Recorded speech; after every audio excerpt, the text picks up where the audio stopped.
In a country with a rich heritage as India's, there is no dearth of philosophers, literatures, poets, economists and reformists, and saints who have left us a vast treasure trove of aphorisms. Our Honorable Finance Minister Ms. Nirmala Sitharaman, during her address on Union Budget, has quoted, "Faith is a bird that feels the light and sings when the dawn is still dark." A leader is a one who creates and acquires wealth, protects and distributes it for a common good. Before you spend, earn. Before you invest, investigate. Before you retire, save. Before you die, give. Namaskar everyone. It gives me immense pleasure to extend you a very warm welcome on behalf of whole fraternity of School of Business, Modi University of Science and Technology. We also welcome our esteemed guests who could spare their valuable time for the event. And we also welcome respected Dean School of Business, Dr. Anirban Sen Gupta sir, faculty members, students, and all the fellow audience members. India's union budget for the next fiscal year is the starting April 1st, is the first budget in Amritkal. The world has recognized India as a bright star as the country recording the highest and the healthiest economic growth despite global uncertainties. Ms. Nirmala Sitharaman, during her budget announcement on Wednesday, said that India's growth at 7% is currently the fiscal is the highest among major economies, and the Indian economy is on the right track. Outlining on a vision for the economy, she spoke of 7 focus areas, which she referred to as Saptarishi, to guide the government, that is inclusive development, reaching the last mile, infra and investment, unleashing the potential, green growth, youth and financial sector. Many details are yet to be discussed, but it's time to move little ahead. Light is a symbol of brightness and prosperity, as sunlight expels the darkness of might. Similarly, blessings bring in our life prosperity and happiness. To make this event a blessed one, invoke Goddess Saraswati by kindling the lamp of knowledge and wisdom. I request everyone to remember Ma Saraswati through Saraswati Vandana for seeking the choicest blessing. I would like to invite respected Dean Sir Dr. B.S. Rathod, Dr. Manish Didwania, Dr. Sunita Verma and Dr. Surendra Singh Purohit to kindly kindle the lamp.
Thank you everyone for doing the honors. Now it's time for University Kulgeet. I would request all the audience members not to operate the mobile phones and maintain discipline in the meantime, and remember God Almighty.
नूतन अनुसंधान न भूले, वसुधा का कल्याण न भूले, निर्माणों के पावन युग में।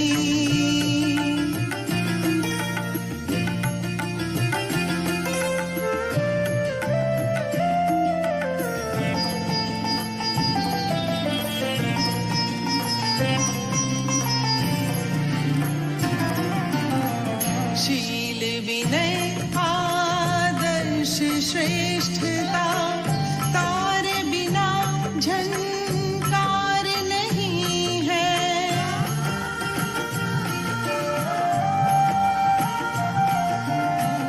शील विनय आदर्श श्रेष्ठता, तारे बिना झंकार नहीं है। शिक्षा क्या स्वर साध सकेगी, यदि नैतिक आधार नहीं है, यदि नैतिक आधार नहीं है।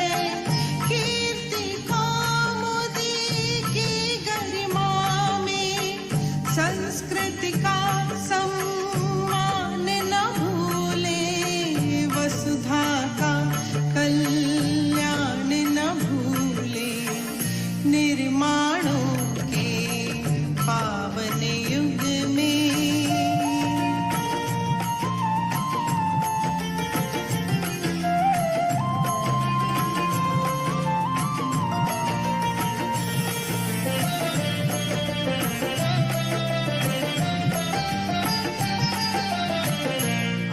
आविष्कारों की कृतियों में, यदि मानव का प्यार नहीं है,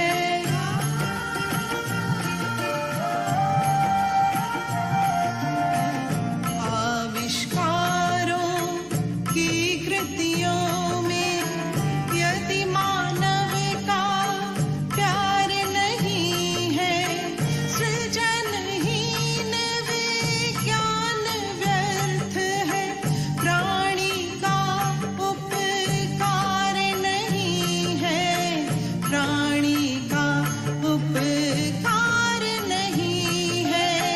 मौलिकता के उत्थानों में, जीवन का उत्थान न भूले, वसुधा का कल्याण न भूले, निर्माणों के पावन युग में। हम चरित्र निर्माण न भूले, स्वार्थ साधना की आंधी में, वसुधा का कल्याण न भूले, निर्माणों के पावन युग में, निर्माणों के पावन युग में, निर्माणों के पावन युग में।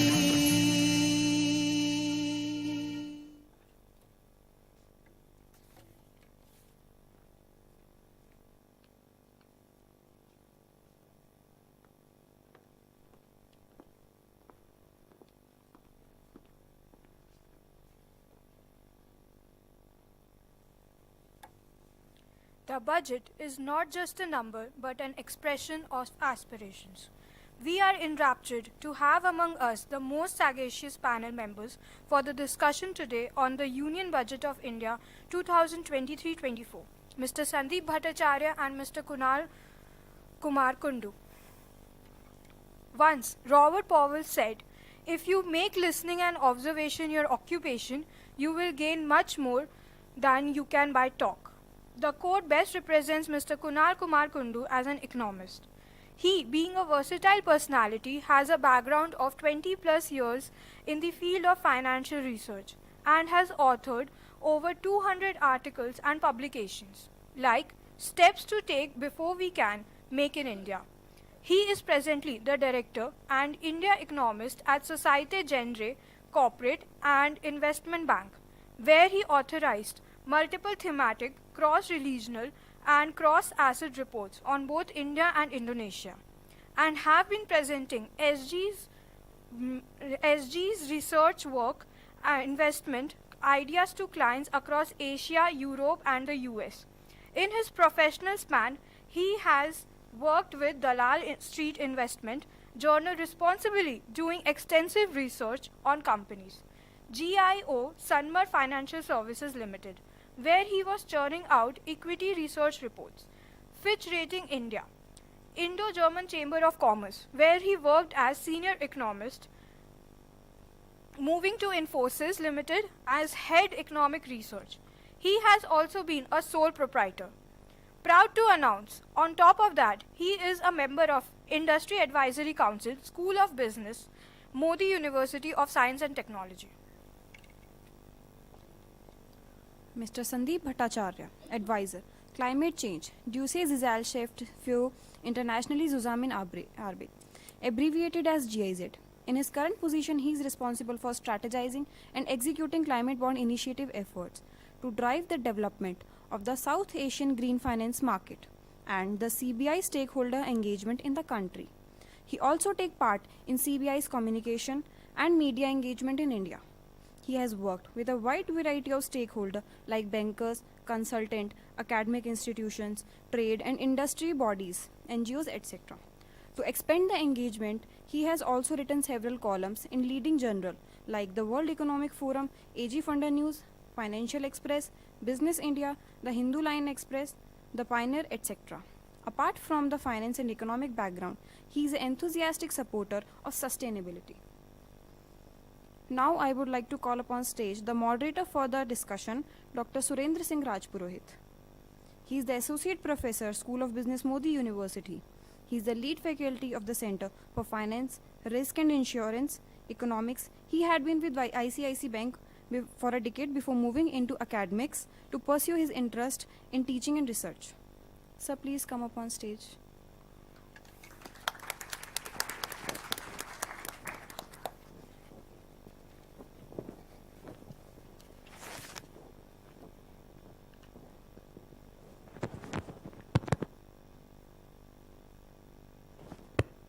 Yeah. Can I have Mr. Kunal Kundu sir on the screen, please?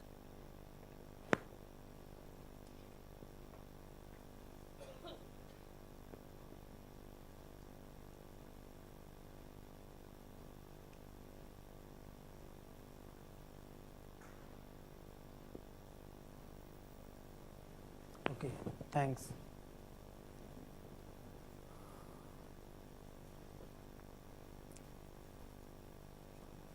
Sir, I hope I am audible to you. If you can just give me a thumbs up.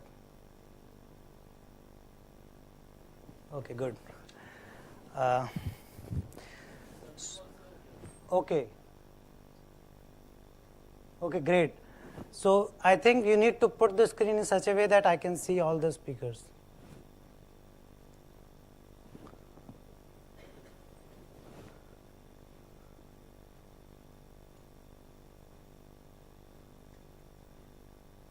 Okay, thank you.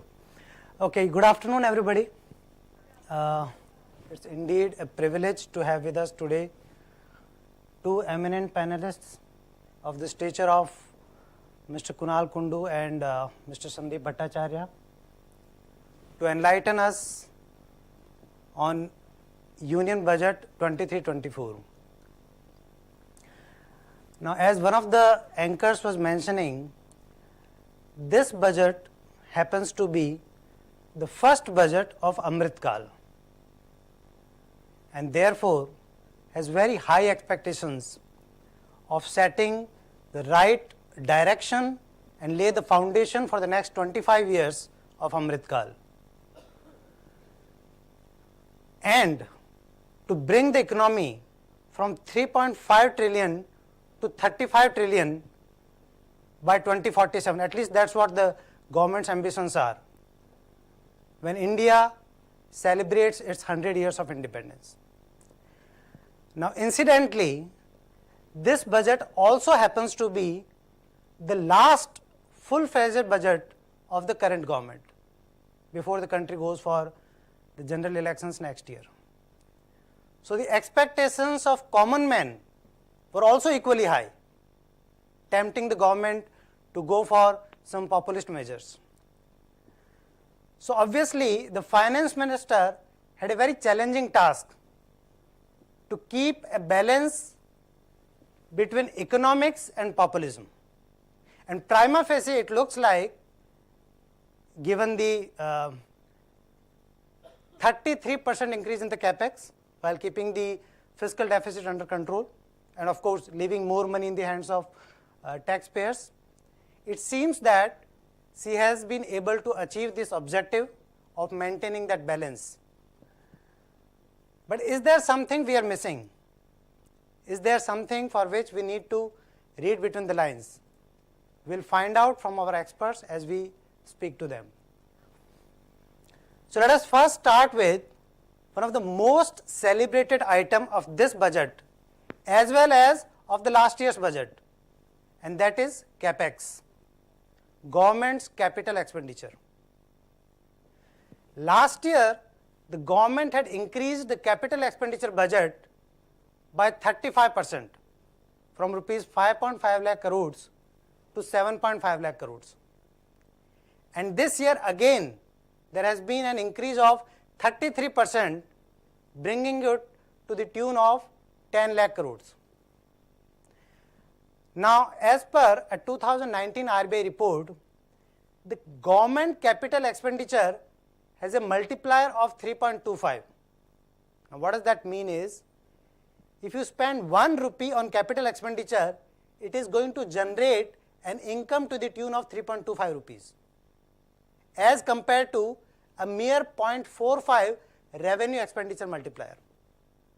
Now having said this, with this backdrop, the government is projecting 7% growth in the current fiscal and 6.5% of growth in the next fiscal as well as in the subsequent years in the decade. So my question to you, Mr. Kunal Kundu, is that, how hopeful are you with these growth numbers? And one more thing, given the fact that we have the global economic recession sitting at the doorstep, plus how significant is going to be the role of this capex in helping India achieve these numbers? Over to you, sir. Sir, I think you'll have to unmute.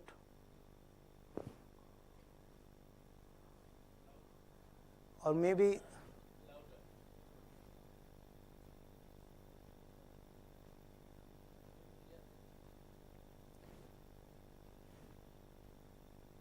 so just a second, you're not audible. Maybe I'll ask the technical.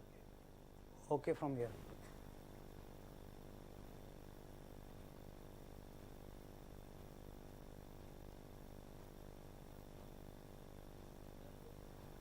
So we are not able to hear you. If you can just remove the earphone and maybe try if that helps.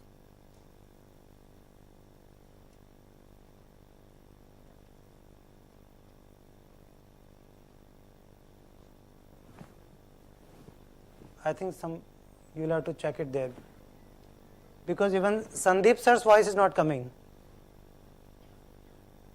Rahul sir, if you can.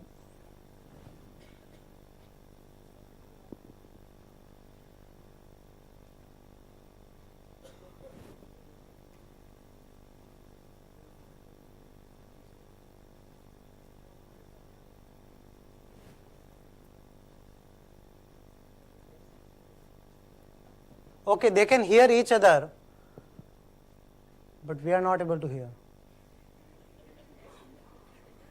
Technical glitches.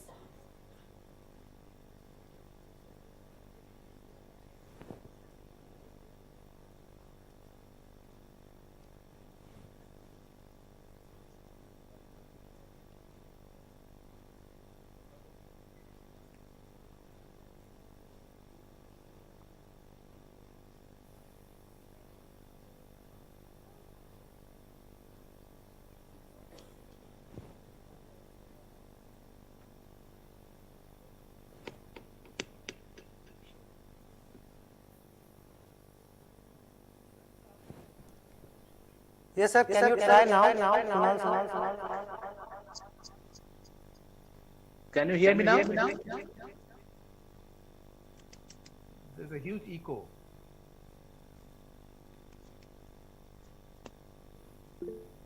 It is like one of those Hindi movies. Yeah, yeah.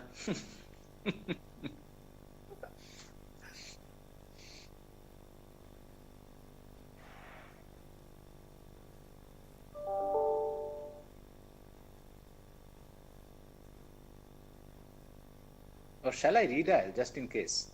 audible now. Please go ahead. Hello?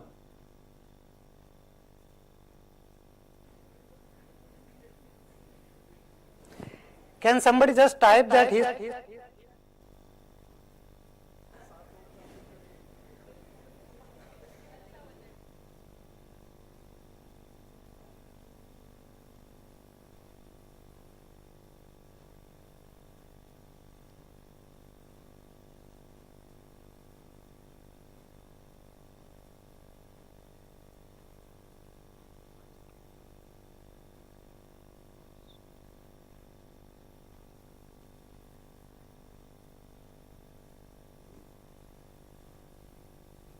Oh, is it?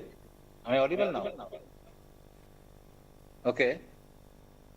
So Mr. Bhattacharya too is audible? Hello, am I audible? Hello.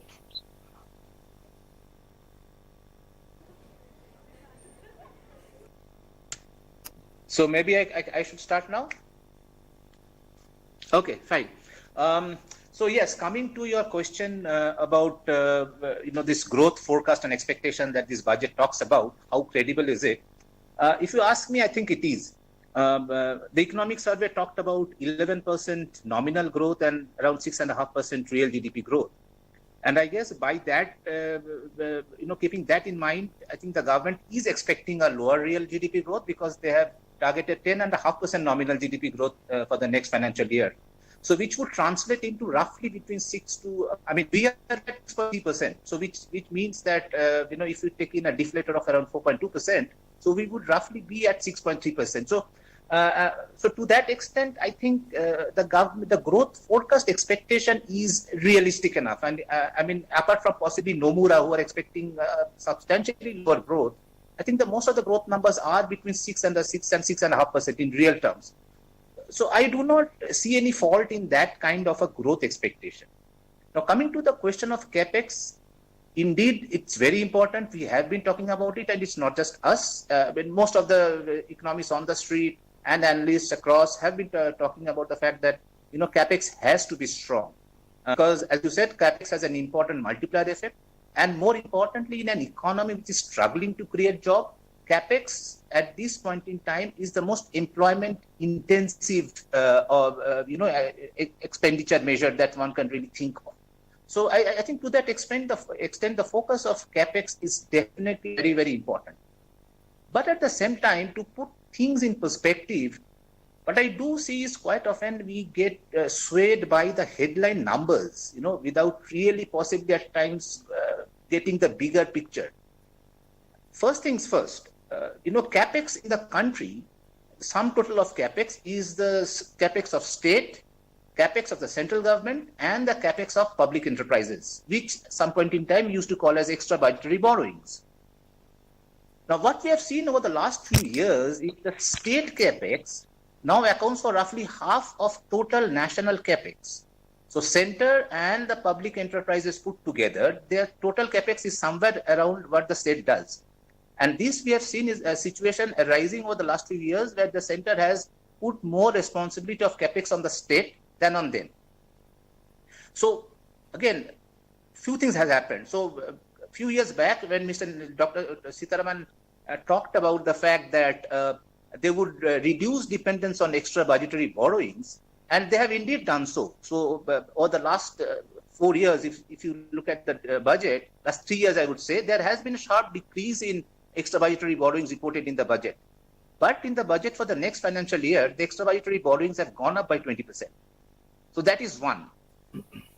The central government capex was budgeted at 7.5 trillion, but eventually turned out to be 7.2 trillion, despite the fact that total revenue was 10% higher because of the high deflator, because of high inflation and higher nominal GDP growth. Now, keeping that in mind, now if we put the entire center, state, and the P capex together, the total capex comes to be around 9.6% of GDP. Next budget, it would, I mean, next year it would likely be around 9.9% of GDP. So we do not see a massive increase in capex at a national level. At the central government level, yes, but not a massive increase. In fact, FY23 estimated capex, even if we assume that the state governments are able to spend as much that they have budgeted, which is unlikely, the total capex as a share of GDP will be somewhat similar to what we have seen in 2019 prior to the pandemic. So yes, the central government definitely spending more money on capex, but there has been a rejig of expenses, so to say. So capex is important, but we shouldn't be too swayed by this so-called 33% increase in capex, which there is only one component of the entire capex that we are talking about. So capex will help for sure, but I don't think we should be too happy to just focus on this 33% growth number of the capex. We need to have a much more holistic view on that. For showing us the big picture, but what is the growth projection number for the current fiscal you have? Are you okay with 7%? 6.9%. Okay, fair enough. Okay. Bring in Mr. Sandeep Bhattacharya. Sir, am I audible to you? Okay. I think, okay. Sir, green growth has been one of the 7 important priorities of this budget, and Finance Minister has announced a number of measures, including Govardhan scheme, the PM Pranam scheme, the solar evacuation project for Ladakh region, the sustainable agriculture, Misty Yojana, and all those stuff. So my question is that how significant are these schemes going to be in helping India achieve the highly ambitious sustainability objectives, including the ultimate goal of being net zero by 2070? Over to you, sir. Thank you. I'm very happy to be here, and it gives me great pleasure to be with the Modi University for the second time. Thank you so much. So 2070 is a very long-term target, and a lot of things will need to be done. And what I would say is all these are very good beginnings, and there has been some budget allocation to all these things. So all of these have been in the development for quite some time. It's not all of a sudden that suddenly you have bio-CNG or the Mishti scheme, which is there for the marshland, growing the shrubs in the marshland. So all these things have been there in a small scale and have been tried out for quite some time. And the notable thing among all these things are they are not just about carbon, or they're not just about environment. That's the difficulty which any policymaker faces, that they just can't do something just because it fulfills one objective. So I would say that a lot of the things have been selected which deliver many things. Ladakh has perhaps one of the highest irradiation levels in the world. But the issue was, how does anyone evacuate the energy from there, because the capex was extremely high. At the same time, if we have to make green hydrogen, then it is necessary to tap such large volumes of green energy which is available in Ladakh, because it's a desert, as you know. There are vast expanses of land on which, if you put solar panels, there will be very high generation of solar energy. So this was a bit necessary, so that there's a one-time, what you can call a subsidization of the capex needed for the evacuation, which will then ensure that there's a lot of energy security. There are others like say natural agriculture, which will save a lot of forex in terms of not having to import a lot of organic fertilizer, besides ensuring better health for all of us. So, and then there's the question of protection of wetlands. So, if the wetlands are protected well and the mangroves of the sea are done well, then again it will have multiple ramifications. There will be better livelihood for a lot of people. There will be a carbon sink, of course, and a lot of them, like say, the mangroves under the Mishti scheme or the water ones, and even the Govardhan scheme, has a lot of implications for rural populace, rural income, and agricultural resilience, which means in case there are crop failures because of extreme weather conditions, then in case there's a crop failure, you have the fisheries from the wetlands to fall back upon. Or even if there's a lot of sudden rainfall, then if protecting the wetlands will mean that there's a lot of buffer, and the buffer against flood. So all of these objectives, while they're under the heading of green, they have they're intended to achieve many objectives. Now the rollout and the effectiveness of the rollout and the scale up, basically these are interventions at scale. These experiments have been tried out. Some states have had these. Now how much the scalability is achieved will depend on the detail, which we will know later. But yes, kudos for bringing out so many schemes.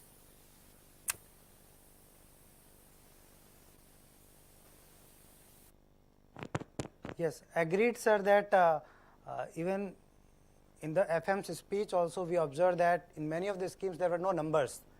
So no budget, how much is the budget allocated for that was not mentioned. So maybe it is that the details will follow. And many times it is like there are off-budget announcements which actually play a major role than maybe in the budget. Point well taken, sir. Thank you. Now let me bring in Mr. Kunal Kundu back. Sir, my question to you is about the personal income tax structure. Now, by making this new tax regime so highly attractive, it seems the government is trying to achieve multiple objectives. The first is like simplification of the tax structure, not only in terms of understanding it, but also in terms of the entire documentation and investment proofs which currently the taxpayers are required to submit to their employers has been completely done away with. And simplicity being one of the important canons of Adam Smith, so that has been promised and that has been, I think, delivered. Second is Second is about leaving more money in the hands of taxpayers, and thereby government is maybe trying to boost the consumer demand. And third, giving the investor complete freedom to invest his or her money wherever he or she wants, rather than dictating to invest in some insurance product or mutual fund product or NPS or PPF, etc. Plus, while the FM is expecting around 35,000 crore rupees worth of dent in the budget due to this measure, my question is, can it actually increase the tax collection by improved compliance? Because we have seen in the past that based on Vijay Kelkar committee report, when the government reduced the tax rates, it has actually increased the tax collections. So do you see that happening now with this budget? So that's the first part of my question. Second is, now that the life insurance and health insurance products are not eligible for any tax exemptions, what kind of impact do you see on the insurance business, particularly when we know that we as a country remain highly underinsured? Over to you, sir. Thank you. And very pertinent questions. You can hear me now?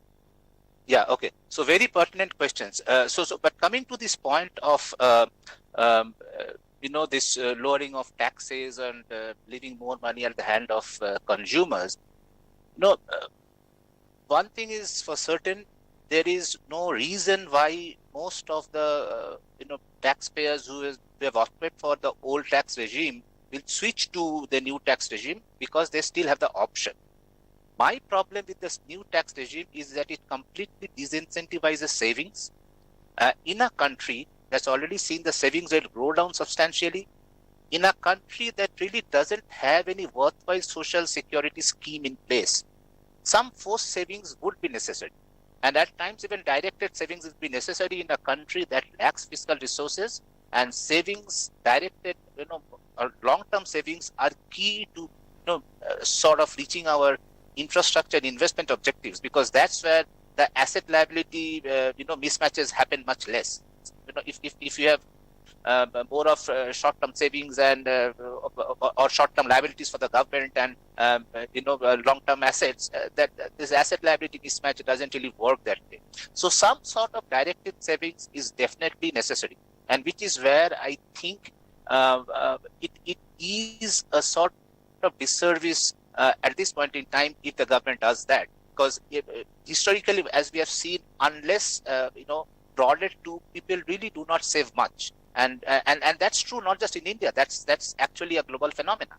So you need to have some sort of a directed savings, unless, as I said, you really have the right kind of social security, net in place. Since we do not have, I am a bit adverse to this idea. Now, coming to this impact on insurance product, see, health insurance. Again, this is something I always have a big challenge. In India, medical services attract zero GST. But you have an health insurance, you have to pay 18% GST. Now, the health, in any case, the premiums have really gone up substantially during a period when most of the household budgets have been really decimated due to the pandemic. Now you are further disincentivizing people. So people will remain underinsured, if not uninsured, because there is a challenge. So in any case, this GST, first thing is that GST problem should have been addressed. It never was. Secondly, if you take away the tax incentive part of it, many people will think multiple times, before opting for the appropriate kind of insurance for their family. Since they do not get the kind of tax, if they do not get the kind of tax rebate that they have been getting, they may prefer to underinsure themselves, because, spending less now is a certainty. Insurance is still part of uncertain future. You may or you may not need it. If you need it, there has been multiple instances, specifically in India, which has an extremely high out-of-pocket expense.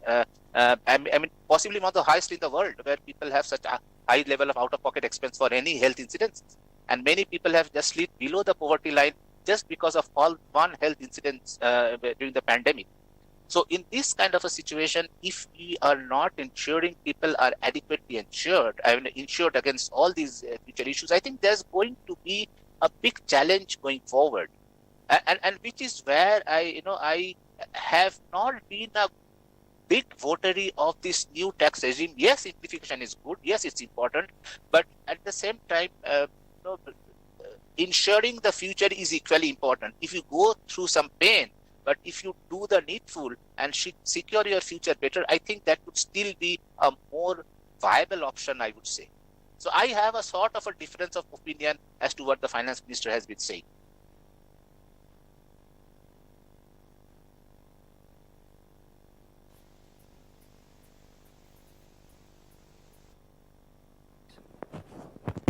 And are you okay with that 35,000 dent, or do you think that I doubt that is the case. I mean, because it's again some sort of an assumption that they have come up with. That's also assuming many people opt for the newer tax regime. But then again, unless we see the exact calculation in actual numbers, it's very difficult to say. It may or may not be the case. But then again, saying that this will possibly spur people to consume more, I think there are two sides to the story.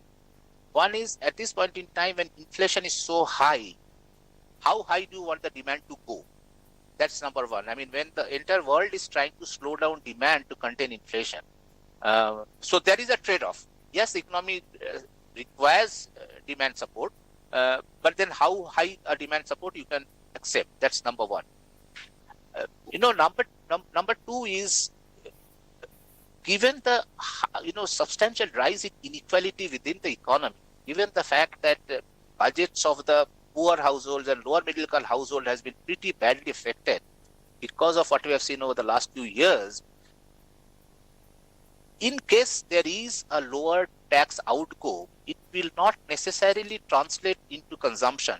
People would prefer to save that because of the kind of dent that the household budget has taken.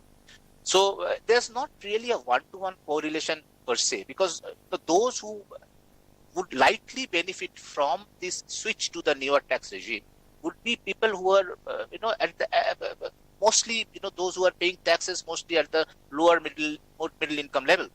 So there will be some positive, possibly, benefit out of that, but whether the entire amount will go to consumption, I doubt.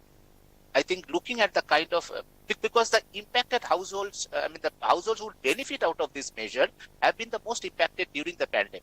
So they would possibly prefer to save. And I would expect and hope that they would really want to save rather than consume the lower tax outgo they would be benefiting out of.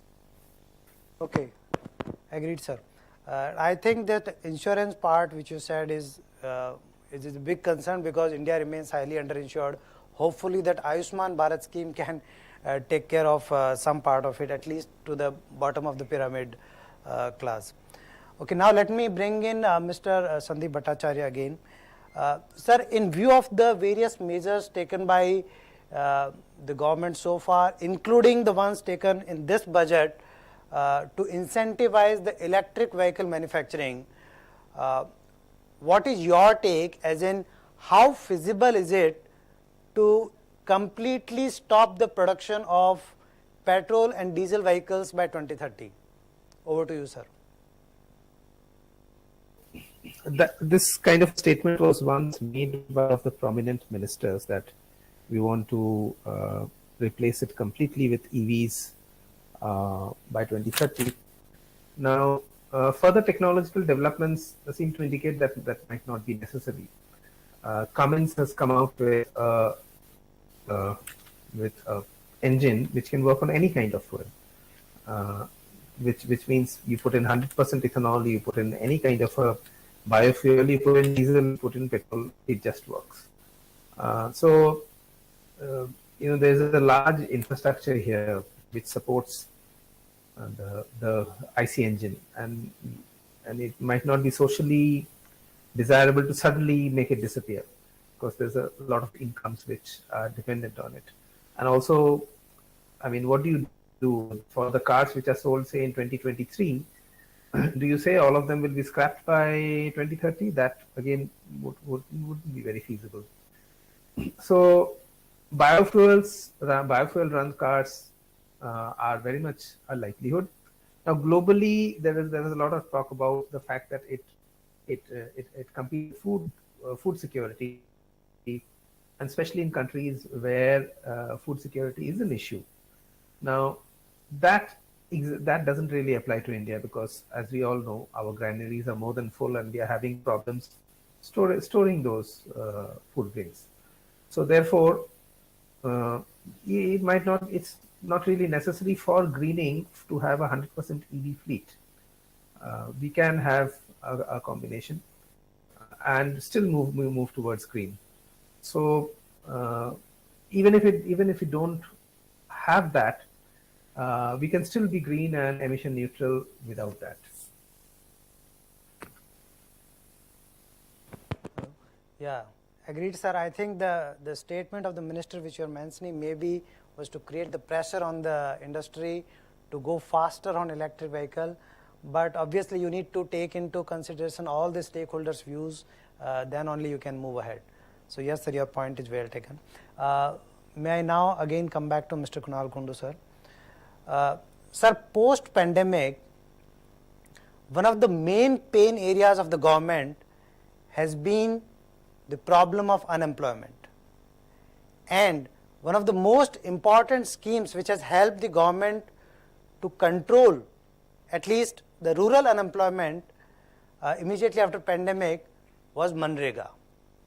And it is for this reason that there have been demand from different quarters to have a similar employment guarantee scheme even for the urban sector. But that has not happened. In fact, government has been ignoring this demand all this while. On the contrary, government has reduced the allocation for Manrega also this time.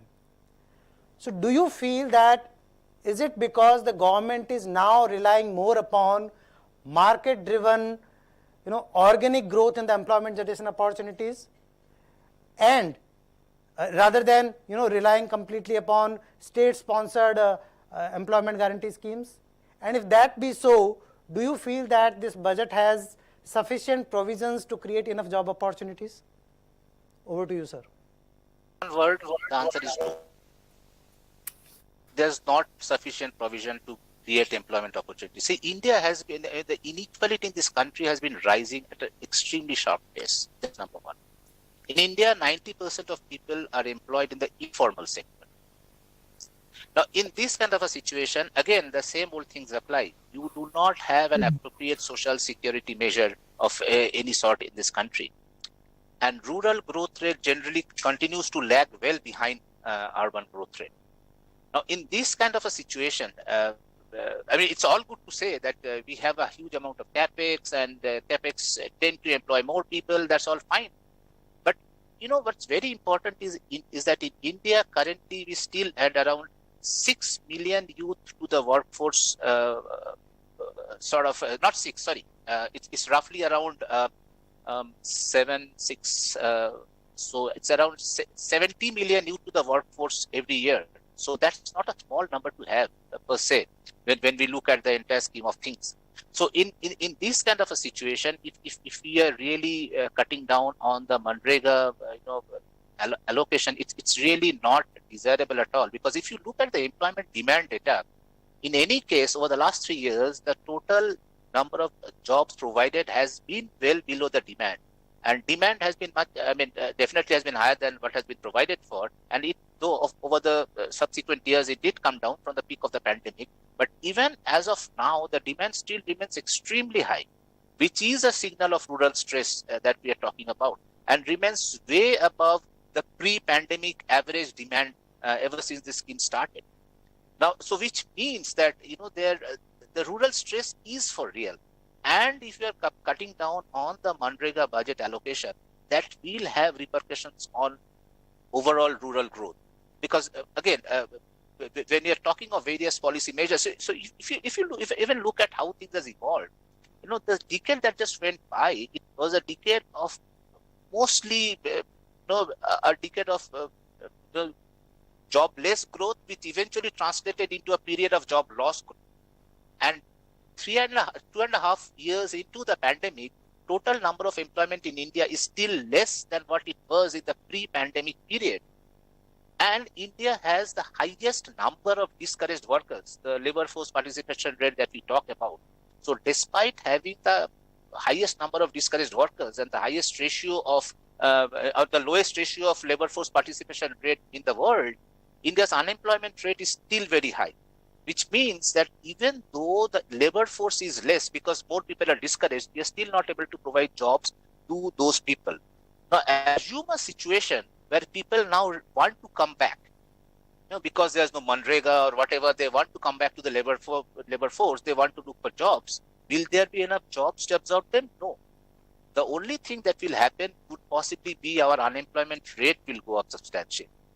So which is where I think a substantial lower allocation for Manrega is not an appropriate measure at this point in time, because we are still, whatever said and done, struggling with the scarring that was created by the pandemic. It will take some time for us to really get out of that. In fact, labor market globally, if you look at the Western world, the labor market has really come back strongly, given the kind of support they have got. Inflation is a different measure altogether. It's just not about the support. Inflation is also a factor of geopolitics leading to your supply chain being disrupted, along with what the pandemic did earlier. But in case of India, what I still do see is we actually have what I call a labor market recession. The economy is recovering, but the labor market recession is very, very clear. We have high level of unemployment. We still have an total number of employment which is lower than the pre-pandemic level, and we have real rural wages contracting for 3 years. So that definitely is not a good sign for the rural economy. So yes, that is a big disappointment for me when it comes to the lower Manrega allocation. Okay, sir. I think the point is that it is just the growth is not enough. It also needs to create enough job opportunities. I think the government has to do more. It cannot simply rely upon the market mechanism. Maybe the government wanted to do the reverse migration from rural to urban. What had happened in the past, it wanted to undo that. But I think unless you are sure of enough job opportunities in the industry, you cannot take away that from the rural area. That's the message I think we are taking from. Okay, anyway, now let me come back to Mr. Sandeep Bhattacharya, sir. Sir, government's production linked incentive scheme was considered to be one of the highly successful scheme. And there has been demand from the industry that it should be extended to more sectors, particularly electrolyzer manufacturing, in order to support the green hydrogen mission. But that has not happened. So are you disappointed with that? Or do you feel that the initial outlay of that 19,700 crore exclusively meant for green hydrogen mission is good enough to set the ball rolling, at least for the time being? Over to you, sir. So green hydrogen is at a very, very nascent stage. So hydrogen is widely used, but it's all extracted from fossil fuels as of now. So what happens in green hydrogen is basically you generate energy from solar or wind, which then electrolyzes water and produces hydrogen and oxygen, when the hydrogen is then combusted again wherever it is necessary for the energy. And it has a lot of industrial uses, and it can replace coal for, say, high temperature needs like steel and cement and all those things. It can be a fuel for industrial users and also long distance traveling. Now, this is green hydrogen is at a, as I said, is at a very nascent stage, and it is expected that electrolyzer costs will come down substantially. So if you look at how that has happened, say for solar or wind, the demand generation, which then leads to scale up of manufacturing, and then because of the scale, economies of scale, the prices come down, low marketing costs that come down. That, while India has played a part, it's not expected of developing countries to really create the demand pull for that industry to scale up. So I wasn't particularly surprised that the PLI scheme hasn't been extended to electrolyzers, whose prices are supposed to come down substantially over the next 7, 8 years, so that green hydrogen cost, which is now I think $3 to $4 per kg, now comes down to around $1. So I'm not particularly surprised that it hasn't been there. India is taking tentative steps. It is very important for India because it can ensure energy security. Just imagine if you don't have to import any petroleum, we don't have to import diesel. That creates a lot of room for good energy security. However, it's just starting to roll, and we'll have to wait and watch for many policy announcements, and not necessarily in the budgets going ahead. So I would expect something on electrolyzers to come in some time, not exactly now, but when the prices have come down a little bit.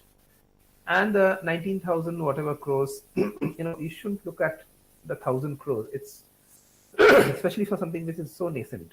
It is more a question of the detail. How is this so many 1,000 crores being implemented? Is that designed in a manner that it will actually incentivize the industry? The PLI scheme has done a very good job on that. For each industry, it is designed in a very specific manner that there's actually a take up for many industries. I think for most, I mean, I am not aware of most. So the PLI is a very good thing. Yeah. So and it will be extended to other strategic sectors within the hydrogen value chain. It will come sometime. It need not come now. It has been done for lithium batteries, energy storage, which is already showing some traction, and prices of EVs are very close to the IC engines already. And therefore, there is a chance of a scale up now. So it's a question of when, how much, what is the design, and not just the figure. So thank you. Just to add here, sorry, if you look at the budget highlights document, I think there it mentions project. The budget highlight document did mention it somewhere. Out of the initial discussion of having this, the green hydrogen mission of 35,000 crores, I think the budget did allocate around 25,000 crores, if I'm not mistaken. I think I read it somewhere in this particular document, budget highlight document. Okay, thank you for the update, sir. And now let me come back to Mr. Kunal Kundu, sir. Sir, before I take the audience questions, one last question from my side to you is about the credibility of budget numbers. While some numbers in the budget looks to be highly credible and realistic, for instance, the tax revenue numbers seems to be highly conservative and reliable, given the fact that the revised estimates are generally better than the budgeted estimates. Similarly, the extra budgetary borrowings this government has brought down to zero. So that makes your fiscal deficit number more transparent. But at the same time, your revenue deficit number for the current fiscal, the revised estimates stand at 4.1% vis-a-vis 3.8% of the budgeted estimates. And on top of that, for the next fiscal, they are estimating 2.9%. Now, agreed that maybe this year, due to increased spending on food and fertilizer subsidies, it might have spilled over. But what is the guarantee that it will not happen again the next year? So that is one. Second, your disinvestment targets. Year after year, the government is failing to achieve that. So what, according to you, is the level of credibility of these budget numbers? Over to you, sir. A few things here.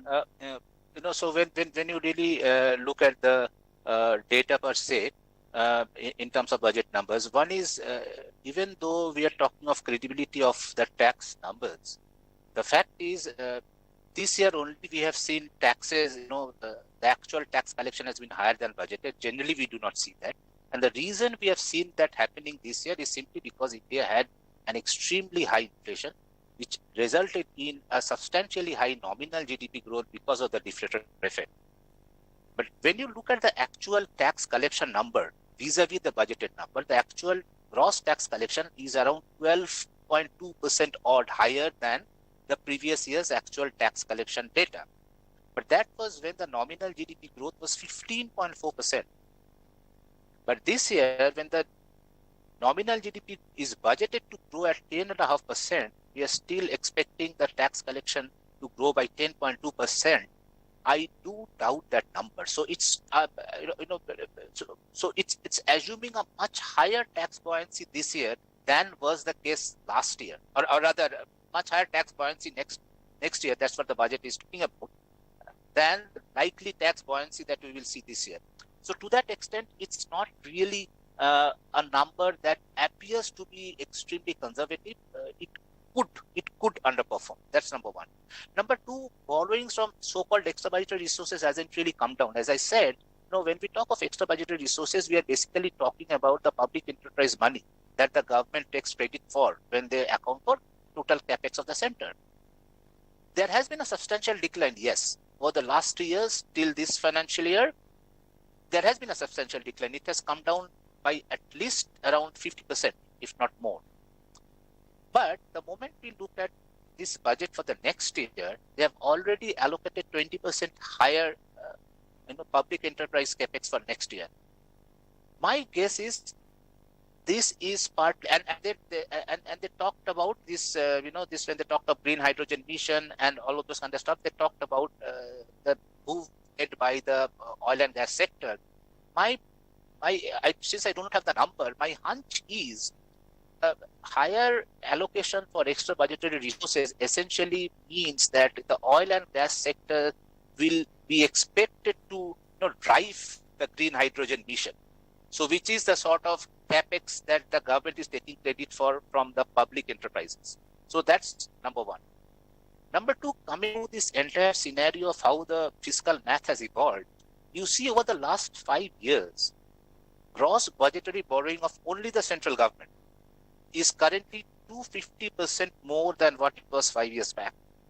As a result, just interest expenses is more than 40% of gross tax revenue. So that leaves you with very little space. Now, even this year, when thinking of fiscal deficit and primary deficit, now fiscal deficit is targeted at 5.9% as compared to 6.4%. But when you look at primary deficit, in absolute numbers, primary deficit is lower than what they expect it to be this year. So for the next year, they expect a lower primary deficit. So which means we are actually getting into a sort of a contractionary budget because we actually lack that kind of fiscal space that's available. So, but coming to your question on revenue deficit, whether the number is credible, I doubt. Yes, for the the extent of revenue deficit we are likely to see this year is understandable because it's mainly driven by the fertilizer subsidy because of the war, because the prices of fertilizers going up. So the government had to do that. We do expect, unless we do not see additional major escalation, and we do expect supply disruption to slowly ease. I think that fertilizer subsidy component will definitely come down drastically. So, and that being a major driver of revenue deficit, so I think it is possible to have, definitely possible to have a lower deficit. What the government has also done is, till this year, they had a very high food subsidy bill. So it's apart from the general supply of free food grain to 80 crore people, they also have this, the supply that they get from the PDF scheme, PDS scheme. So, but from this year onwards, they are stopping the free distribution of food grain. They are making the PDS thing free, but that does open up some fiscal space because when you have the PDS subsidy plus the free food grain, the subsidy was quite bloated. So now, even if you make the entire PDS scheme free for 1 year, you still have some, some fiscal space left with regard to the total food subsidy. So yes, it is possible to have lower subsidy bill, both in terms of food and fertilizer. Whether it could be as low as they're expecting is difficult to say. But budget assumptions tend to be generally optimistic in multiple ways. So I wouldn't really fault the government at this point in time. We will likely see higher than budgeted revenue deficit. We will likely see, and in case the government does manage to keep the fiscal deficit under control, and if they manage to keep, which means they manage to keep the primary deficit within the budget, what that would eventually mean would be lower capex. We have seen lower capex as for the budgeted numbers. We are likely to see lower capex this financial year. From 7.5 trillion to 7.2 trillion is what the government is budgeting for, so which is already nearly 5% lower. It's quite likely that even next year's central government capex will be lower than what has been budgeted for. So, they're trying to retain the fiscal deficit number. It is possible that capex will be sacrificed at the altar. So these are things I do expect to see by the time we get into the numbers next year. Okay, sir, point well taken. I think we cannot take the numbers on their face value. We need to deeply get into that. Yes, and maybe we don't know the global uncertainties, Ukraine war, we don't know the maybe next wave of COVID. So anyways, so now if I can take some questions from the audience.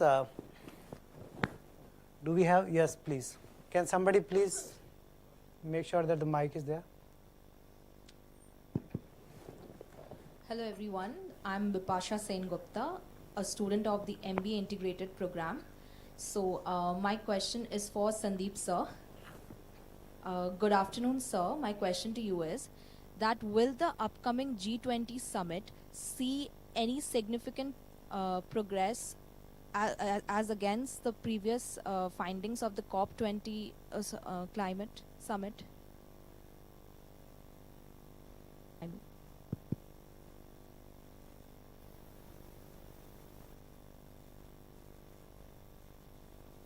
involve a lot of unwieldy negotiations within a lot of countries and balancing of self-interest.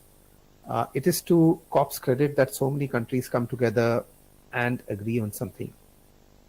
The G20, to the extent I know, over the few years, hasn't gained that much of traction on climate issues.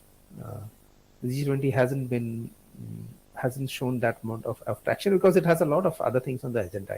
Climate is just one of them compared to COP, where it is only about climate. So I would keep my expectations muted, but if anything better happens than the previous COP, I'll be very happy.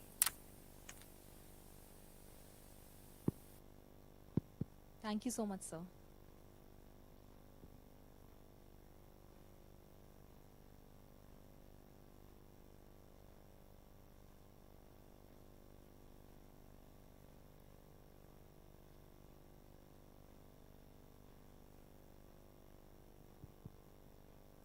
Good afternoon, sir. My name is Kiran Tilwani, and my question is to Sandeep, sir. Sir, I would like to ask, what are the challenges that the automobile industry is facing to complete the task of phasing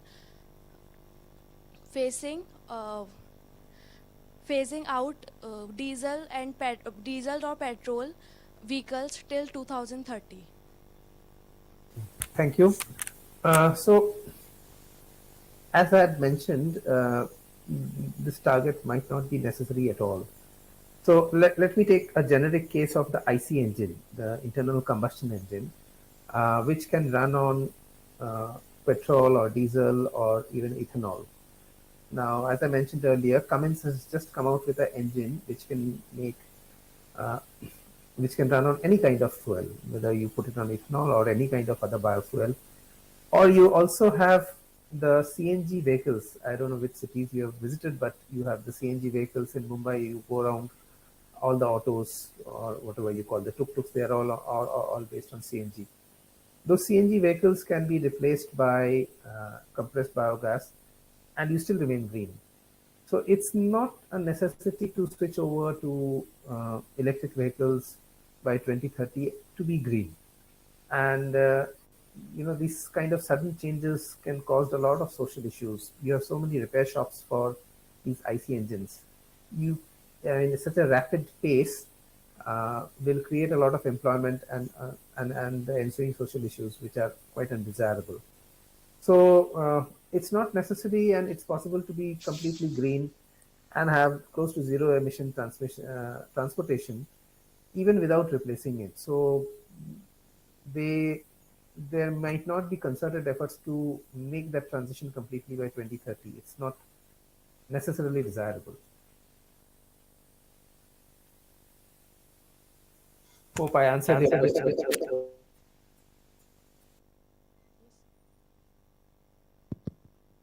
Namaskar, sir. I am Chanchal Jat, a student of BBA specialization, and my question is from Kunal, sir. And I would like to ask that in the Union Budget of 2023-24, the Finance Minister Nirmala Sitharaman has not touched up any part of the banking sector reforms, including the high-held promises of privatization of banking sectors. So why is it so? Is it so? Sorry. But I'm absolutely with you. That was also one of my expectations out of the budget, because these are important measures. I mean, and the banking sector, banking and finance sector remains at the core of entire economic activity, and of course, the stress is much less now. But this is also the right time, really, to ensure that this reform continues to move ahead. And it's absolutely a surprise that she didn't touch upon this at all. Why? Difficult to say, but I definitely wanted to see that. But I'm with you on that. It still is very, very important. Sir, is it because of the elections next year? Possibly, hopefully, see, because one reason, I mean, now that we are talking about it, one possible reason is that we are heading into election 2024. So privatization will have labor-related issues. Privatization could lead to, labor unions creating issues that can impact possibly even their election fortunes next year. So that could, if I can think of, that could be one of the reasons why they possibly didn't do it.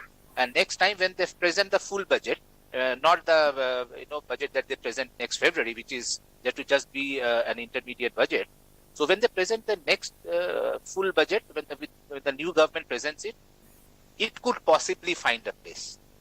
Given the political implications, I think that could be the only explanation why it didn't find a place this year. Thank you, sir.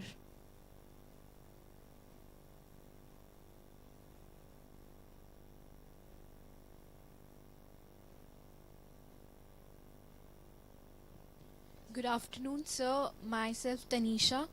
My question is for Kunal, sir. I would like to ask allocation of rupees 9,000 crore for credit guarantee scheme, where people with no collateral security can get loan to start business. Could it increase the risk of NPAs in India, which is already high?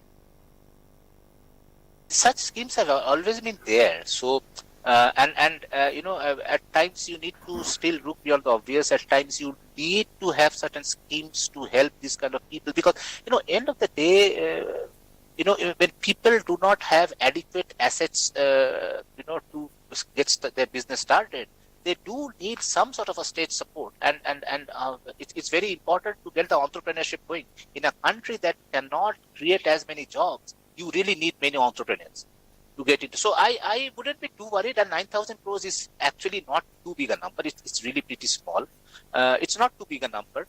I wouldn't fault the government for that. I think these schemes are necessary. You really cannot do with that because there are not many people. See, the very fact that the microfinance institutions have been successful, the very finance that they have been lending to the women without collateral, but they are recovering money quite well, and some of them have been performing pretty well. And that shows that those people really want to be credit worthy.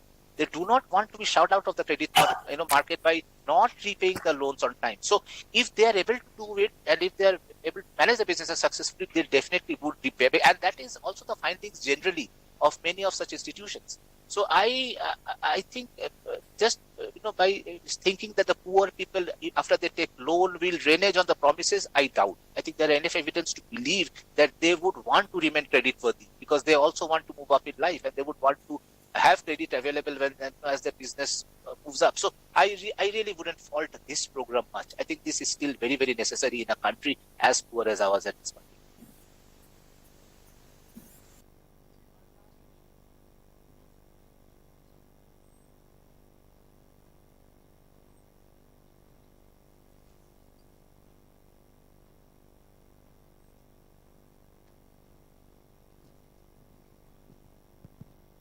Good afternoon, sir. My name is Aisha Singh and I'm from MBA second year. So my question is to Kunal Kundu, sir, that considering the inflation, don't you think the optional tax slab would be standard deduction, income tax exception limit should be more instead of marginal increase from 2.5 lakh to 3 lakh rupees?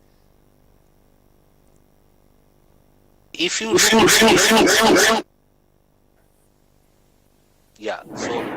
you look in real terms, we are much worse off than we were even a decade back, maybe a couple of decades back. Our standard deductions haven't changed at all. Look at inflation. I mean, the inflation over the last 10 years have eaten away the more than what the standard deduction remains. The standard deduction doesn't change. So just by looking at the inflation numbers, standard deduction should have been much, much higher. So just by bringing in under the new tax regime a 50,000 rupees standard deduction, when we have seen such a huge amount of inflation, it also does mean that people will, just for the sake of simplification, not move from old to new regime, as long as they can avail of the tax benefits, which is very crucial. they would continue to. So Stan, I'm actually absolutely with you. I mean, this is pittance. It really makes no sense. We really need to look at it much more meaningfully.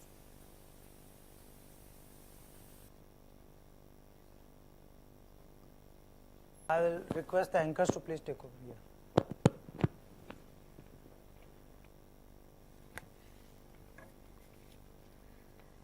The discussion has been an overwhelming experience. It was indeed a brainstorming session. I feel full in reference to the escalation of knowledge as we have decoded the Union Budget 2023-24. The understanding of the terminologies and the jargons have intensified. We as witness the discussion hold immense pride in thanking the panel members who were no less than the fountainhead of illuminating ideas. Your words have definitely showed knowledge in us. I would also like to thank Dr. Surender Singh Rajpurohit for moderating the event so well. Now, I request Ms. Anshika Chitransh to conclude the event and extend gratitude to everyone present here.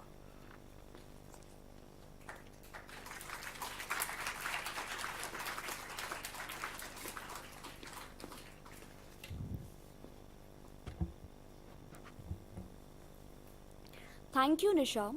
On behalf of School of Business and the entire Modi fraternity, I would like to extend gratitude to the Almighty God for making this event a success.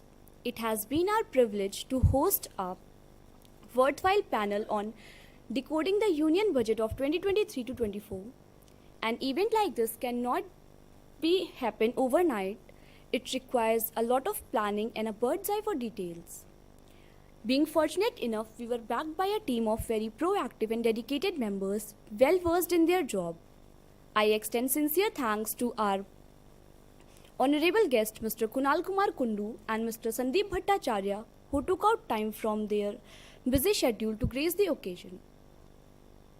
Opportunity to hear your thoughts has been stupendous and gratifying. We hope future also holds opportunity for us to witness such a discussion again.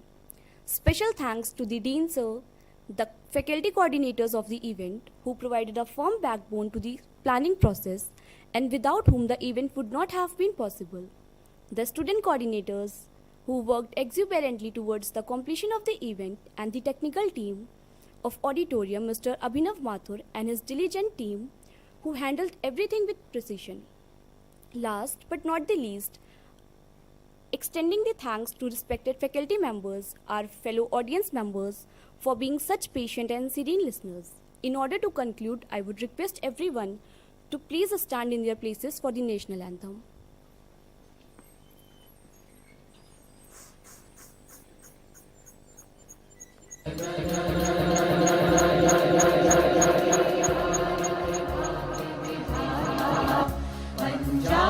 Sindh Gujarat Maratha Dravid Utkal बंगा विंध्य हिमाचल यमुना गंगा उच्छल जलधि तरंगा तब शुभ नामे जागे तब शुभ आशीष मांगे गाहे तब जय गाथा जन गण मंगलदायक जय हे भारत भाग्य विधाता जय हे जय हे जय हे जय जय जय जय हे And have a nice day.